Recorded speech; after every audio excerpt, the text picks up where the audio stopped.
Welcome to another powerhouse episode of Shedding the Corporate Bitch, where we challenge conventional leadership and unlock breakthrough success.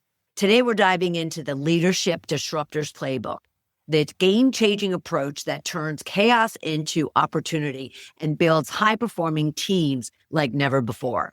Our guest is Ted Santos, CEO of Turnaround Investment Partners, known for his radical strategies that help leaders break through limitations and transforms company culture. Ted's approach flips the script on leadership, teaching you how to move from being a problem solver to a problem creator, intentionally fostering challenges that spark innovation and drive explosive growth.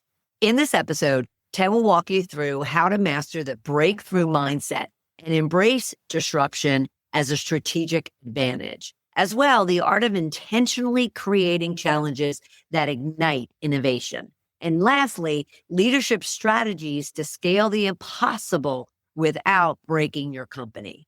If you're ready to disrupt the status quo, lead boldly, and achieve what others deem impossible, then this episode is for you. Welcome to Shedding the Corporate Bitch, the podcast that transforms today's managers into tomorrow's powerhouse leaders. Your host, Bernadette Boas, executive coach and author, brings you into a world where the corporate grind meets personal growth and success in each and every episode. With more than 25 years in corporate trenches, Bernadette's own journey from being dismissed as a tyrant boss to becoming a sought-after leadership coach and speaker illustrates the very essence of transformation that she now inspires in others with her tips, strategies, and stories. So, if you're ready to shed the bitches of fear and insecurity, ditch the imposter syndrome, and step into the role of the powerhouse leader you were born to be, this podcast is for you. Let's do this.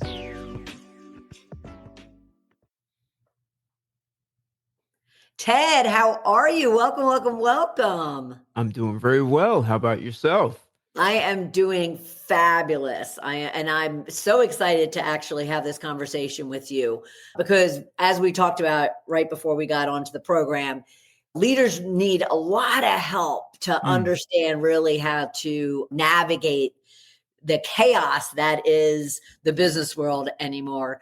But before we get into our subject for today, I'd love our listeners and our viewers to really get to know our guests personally. So could you share a little bit about Ted?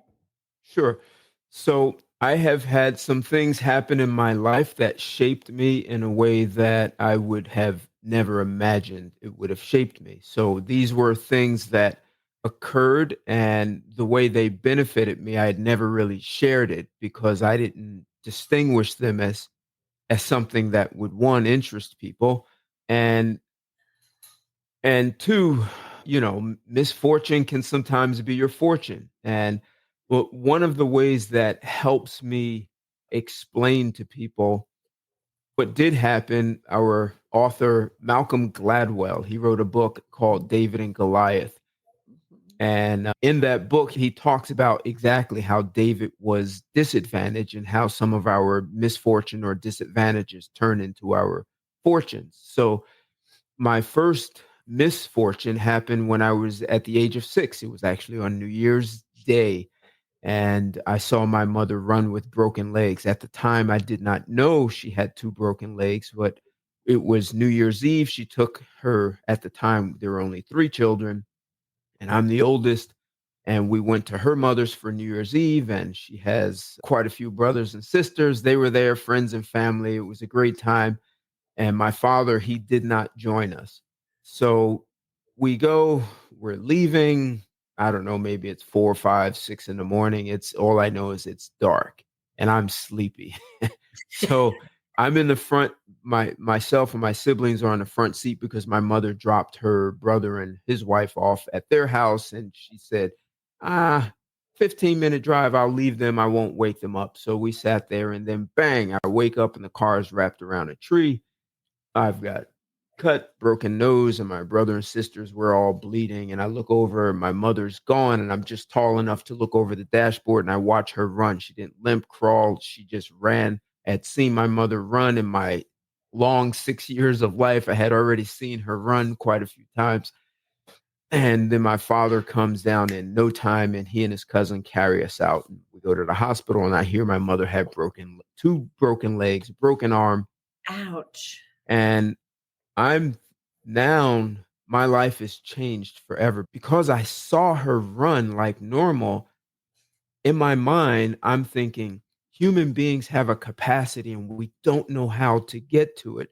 So I am going to understand whatever that is and learn how to pull it out on purpose so that you don't have to be in such an extreme circumstance. So at 9, I start literally researching human behavior so I can understand how human beings and the mind and people work. At 11, I start exercising, push ups, sit ups. I want to build this nice cut up body. And when I hit high school, I'm 5'6". I'm dunking basketballs. I don't like basketball. I ran track and played football, but in football, I played on the defensive line, which as defensive nose guard, technically that should be the biggest guy on the field. And I weighed 143 pounds at 5'6". And I was a starting defensive nose guard, and I did a great job in that position. So my mother's broken legs gave me this advantage because even when I trained for track and football, I had this mindset, and I couldn't tell people this is that I was training to run with broken legs. I was training to have that kind of mindset and performance. So if people were to ask me, why do you train so hard? I would not have been able to express that then. Fast forward, I'm 21. There are now 4 children, and I lose both parents in one day. And now I am the head of the family. Wow. And so there's still that running with broken legs. And now I go to Malcolm Gladwell's book. In his book, he talks about how people who lose parents around the age of 20 tend to be really good leaders because they learn to lead in chaos. They learn lots of things about leadership. So I learned how to coach my sisters who were 12 and 16. My brother was 19. He had full ride football scholarship. So I take him off to college. And my sisters, I need 12 and 16-year-old girls to do things. It's not that they don't know how to do them. They don't even know they don't know how to do these Right. things. Right. So I asked them to do things knowing they would fail. And instead of telling them how to do it, I became Socrates, and I would ask them questions, and they go do it. They fail, they come back. I ask more questions. They fail, they come back, and until they would learn how to figure it out. And then over time, they develop a new capacity for solving problems. And I could ask them to do it, and they would figure out on their own how to solve it.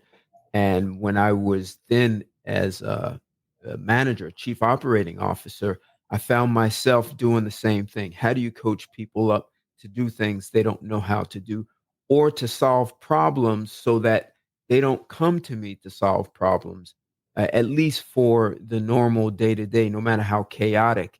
And one of the things that I read in Malcolm Gladwell's book, David and Goliath, the people who lost parents at that age, they said when they were running companies that were in chaos, they said, I have seen more chaos than this, so I can work it through. That is beautiful. Beautiful. Sorry you had to go through that, but on the flip side, what a wonderful takeaway. What a wonderful growth experience and opportunity for yourself. Mm.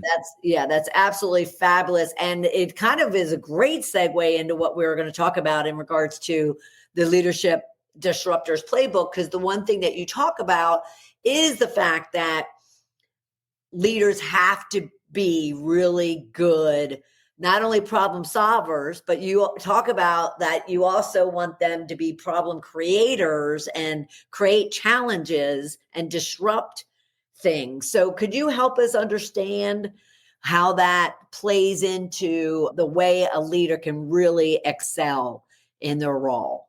Sure. Disrupt your if you're the CEO, either disrupt your organization or your competition will.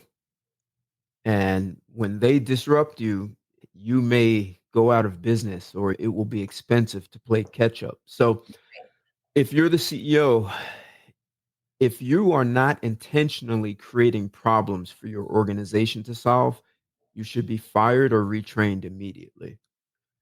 And if we look at John F. Kennedy, when he said, before the end of the decade, we will send a man to the moon, that was an example of him creating this new possibility, this new future that no one knew how to do. And it disrupted whatever the normal trajectory was for the United States, that altered it. And I've met people who were old enough to have been in college during that time, and they said they changed their major because they wanted to contribute to sending a man to the moon. So disruption can have that kind of impact where it galvanizes people and it becomes a platform where people want to support and create and do something that they haven't done, that they can be part of that historical moment.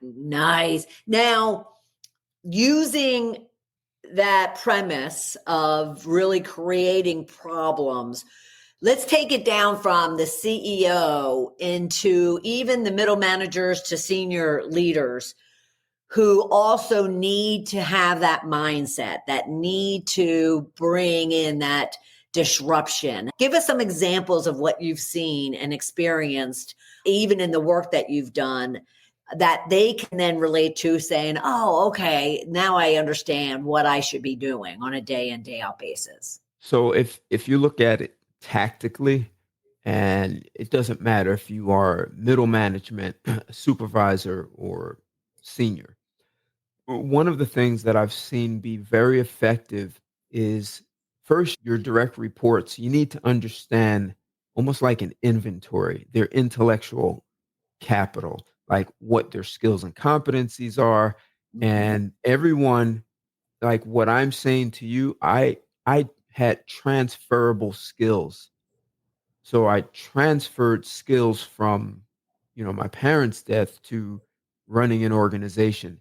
Everyone has some transferable skill that they value, and it may not be being leveraged in a corporation. Love that. So as a leader, it's your job to like know people. And so me starting to research human, behavior at 9 gave me a huge advantage of knowing people.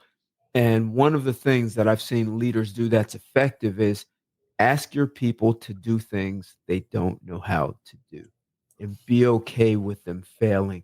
But it's something that's sort of tangential, something that moves them in a direction that they normally wouldn't. And it's a way of mining untapped skills and competencies in your people. And there's endless things that could be worked on, right? Because Absolutely. I can imagine somebody sitting there going, well, I don't know what I could give them or what that problem is. So that's where creativity comes in. Well, the simplest way is delegating. So you as a leader, there are things on your plate. And if you were to delegate one thing to a direct report that they normally don't do, you would be surprised what it does to your relationship. One, it sends a message that I trust you. Two, you'll have to coach them up and help them become better. And this makes them more valuable to the organization, more valuable to you. And you have a much better collaborative relationship with your direct report, and you'll be surprised that they're happy to take it on, and they in turn may have to delegate to one of their direct reports, right? So Mhm. it has almost like this trickle down effect, so you Right. delegate, they delegate, that person delegates, so everyone in the organization, in your division or team, is becoming better, which Right. allows you to take on bigger things. So as you delegate, that allows you to go create problems for yourself, to go learn something. So if you're a middle manager, maybe being able to read financial statements really effectively and then be able to create budgets for your division and being able to take that to your direct report, I mean to your leading up to your boss, and say, hey, these are the things that I'm working on. I've never created a budget, I'm doing that now, can you help me? So instead of you waiting for them to delegate something to you, go to them, kind of creating a problem for your boss to coach you up. but it Right. allows you to become more valuable to your boss and to the organization. I have to tell you, I was considered a problem creator throughout my career. I think it was my parents, and I always went looking for something that was broken that needed to be fixed. And that's how I got promoted and leveraged and leveled up Sure. as a result of that. So I absolutely agree with you. And I love that financial example because there's a lot of middle managers who will say, I need financial acumen, but I don't have time to go get it.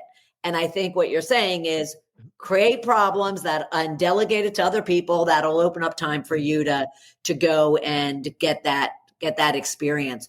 Now you use the term coach up multiple times. Yes. Do you find that many leaders struggle to understand how to coach up their people? Yes. Where I see it the most, where you have these people who are really, really smart, like these high AAs who know how to do it all, and Right. they are not good at delegating. And so as a result, they don't invest time coaching people up. To them, it may seem like, it takes too long. I can just do it myself for themselves, which is as their company grows or their division grows, they have to hire a whole new crew of direct reports because the people under them haven't grown with the organization or the division. Right. And so now they are frustrated. It's like, oh, my people have all these limits. But part of your job as a leader is to actually bring more out of people than they know how to bring out of themselves. The Tom Watson Jr., the son of the founder of IBM, he in the 1960s, he said, we're going to go into the business of mainframe computers. Really? Yes. That's going to be our breakthrough. And this is your budget, and this is the time you have. And they went over time and they went over budget. He said, I will allocate more money and you have more time. And they went over that time and they went over that budget. And he said, we're going to do this. But so as you can see, this is a problem. It's a problem for the people. They don't know how to do it. We've never done it. And now we're burning more cash than we allocated, and we burn through time. And he said, well, more money, more time. And eventually they did. And that put IBM on the map Big, as right, really big. big. We have these mainframes. They were the leaders in that. Mhm. But there was a huge commitment from the CEO, and he was okay with his people not getting it right the first time. I will allocate more money and more time. So Right. as a leader, are you coaching your people up, ensuring they have the resources to actually accomplish the things that will put your organization on the map in a big way? I mean, Steve Yeah. Jobs is a guy who we all know that there's a professional troublemaker right there, Steve Jobs. Yes, he was. So a professional troublemaker.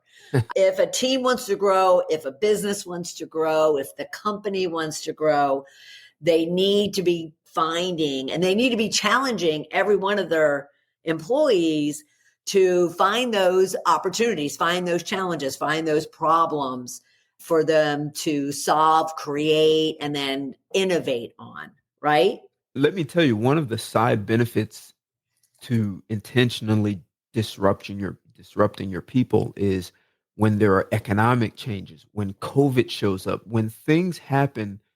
The Black Swan. Are you familiar with that book, The Black Yes. Swan? When swans do occur, it's really advantageous to have a team, a corporation that's nimble enough to be able to make those shifts when you have to. I mean, COVID was a black swan, right? No one saw that coming. I mean, there are people who will say, I saw it. But as a general rule, the most people on the planet didn't see COVID coming.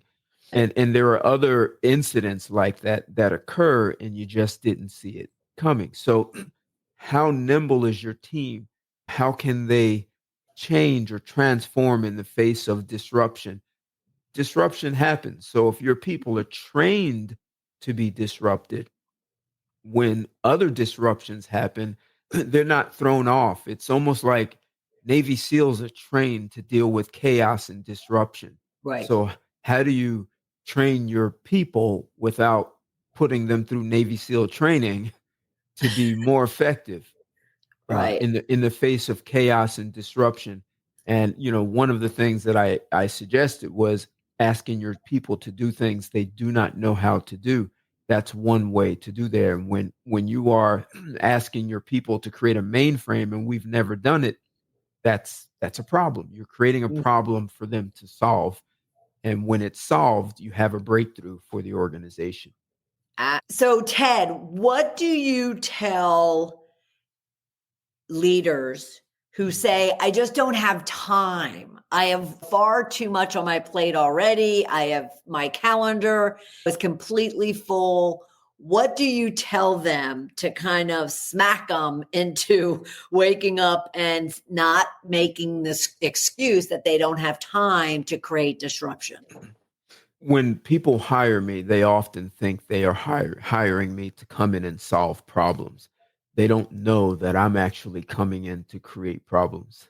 So, but before we start talking about executing a breakthrough initiative, the first thing that I do is help them uncover blind spots and mental barriers. So there's a method, and you could say what I have is as a technology. It is a mindset technology that transforms the way people, the way they think, the way they see themselves, their employees, and their customers.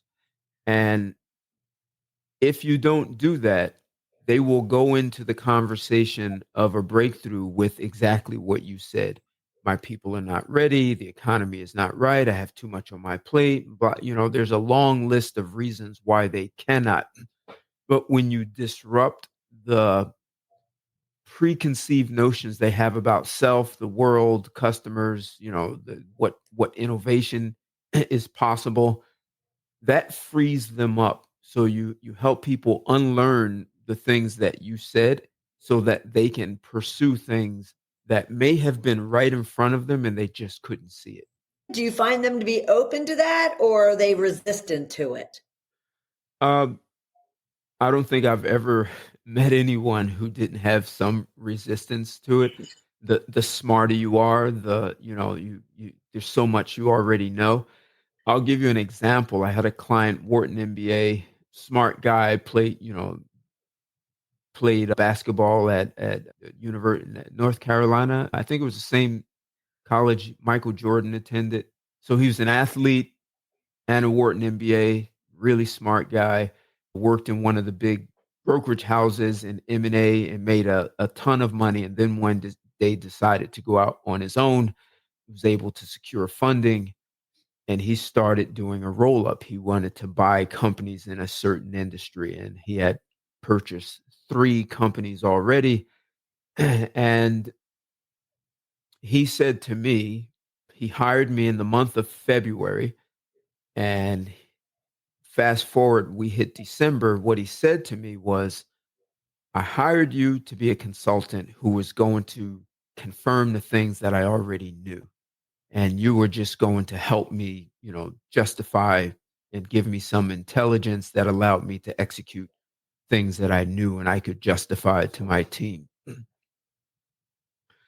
And then he said, but I was almost ready to fire you because I meet with you, twice a month, and you're the guy I lean on that is going to help me solve my problems. And I come to you with a problem, and instead of you solving my problem, you start asking me all of these questions, and I'm getting angry, and I pay you a monthly retainer, and I'm coming to meet you with a check in my hand to pay a guy who won't solve my problems.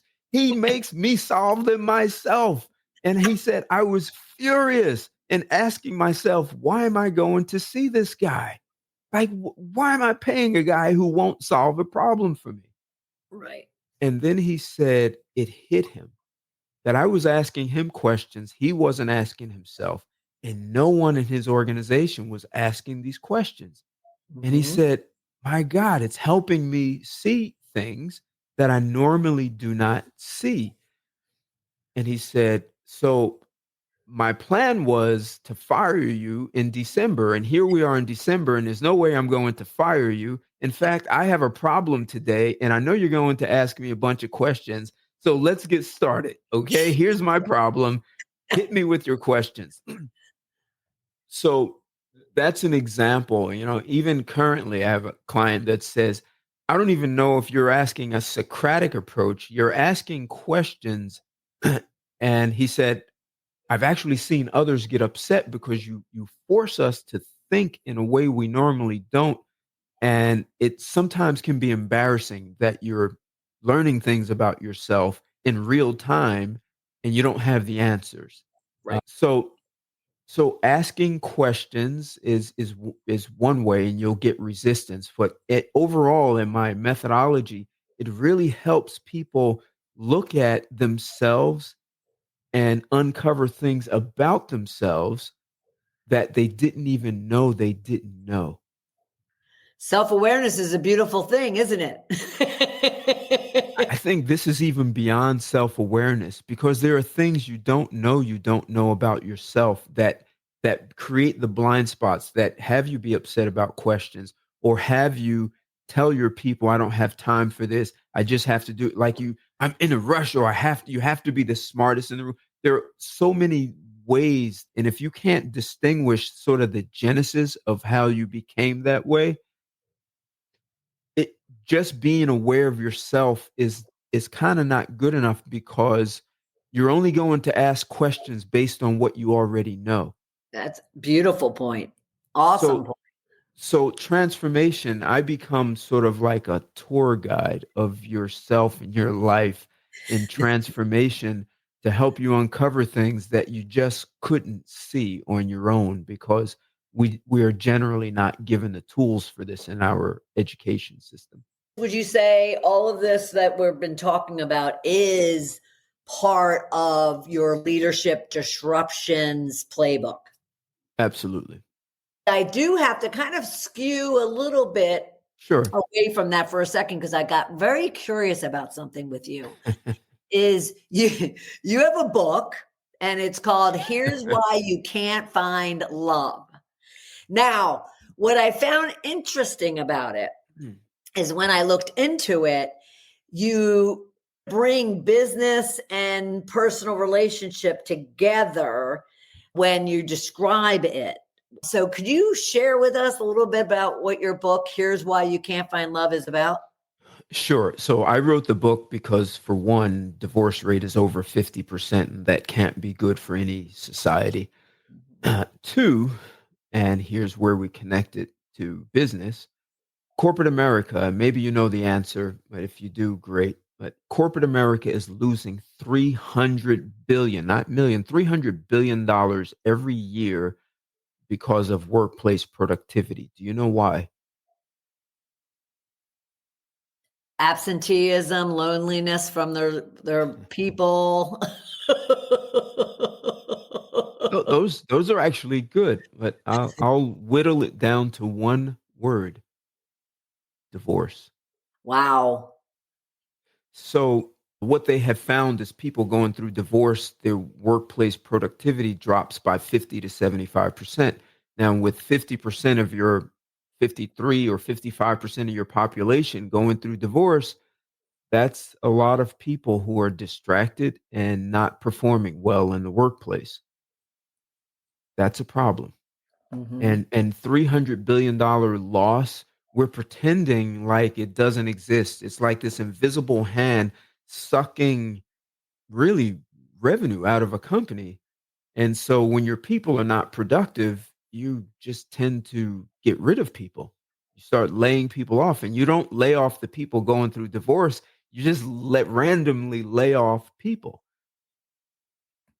And it's something that's just not discussed. We are pretending like it's not happening. So it's like we're rushing to have these great corporations that are innovative and they're growing, and we're slitting our wrist at the same time. Oof, oof. And so here's why you can't find love. It leans on what type of concepts or ideas? The things that I'm talking about, uncovering blind spots, transforming mindset, I infused that into a book about a on a topic that most people can understand and relate to. Most people have had some intimate relationship in their life.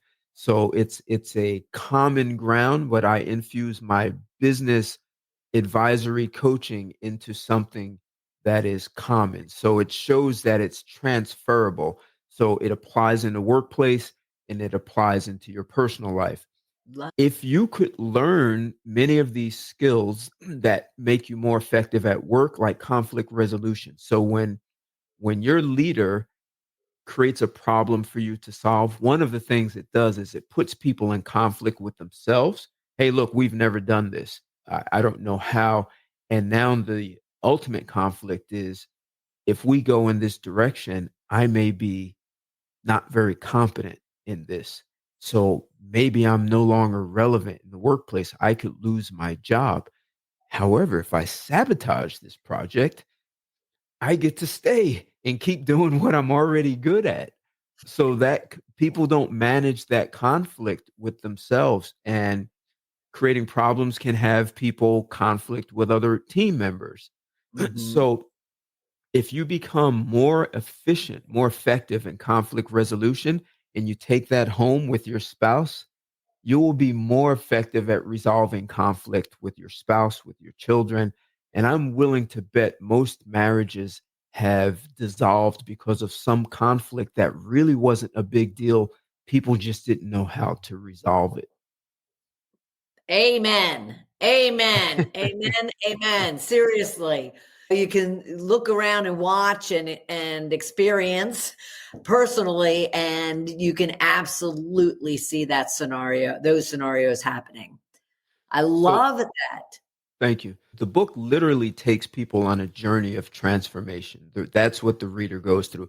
And opposed to me just writing words down and say, these are TED isms or a TED talk from the real Ted. It's a book over a real incident where there are five women at a party and they're interviewing me. And they're like, kind of like, Ted, you know, so what is it you want from a relationship? What would you want from a woman? And but you're a guy, and how could you say that? So there's this back and forth dynamic with five women, and it's an extremely engaging conversation. And each woman has their own, personality and way of asking, and so it allows the woman to, I mean, the reader to go on a journey, like they're in a workshop when they're Right. reading the book.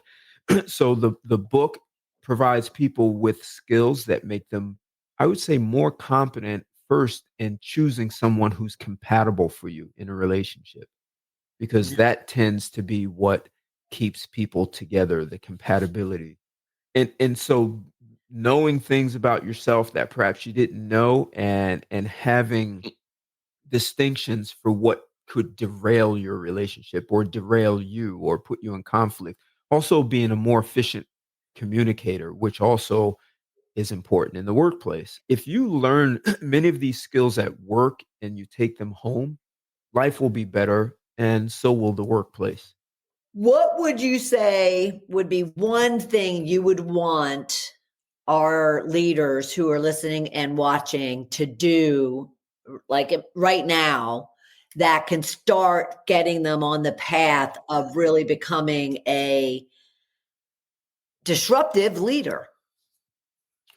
Many of these leaders already have this idea, this sort of legacy they like to leave behind, this thing they like to accomplish, except it's not the right time. My people are not ready. You kind of have that, most people. And so the question is, what would be a breakthrough for you and your team or your enterprise? And second is delegate two things so that you can now dedicate time to that breakthrough initiative. Strategically delegate one thing to one person, another thing to another, and coach them up and understand why you are delegating this to them and how it supports the growth in their career. Mhm. And then it frees you up so that you can go and focus on any skills and competencies you need to develop in your own mindset. And you're able to actually take on this new possibility. I mean, if you just think about it, a major job of any leader is to be in the business of creating new possibilities, not to maintain status quo. If you are there and you are just maintaining your company, you're headed for obsolescence. You just don't know it yet, or you're in denial.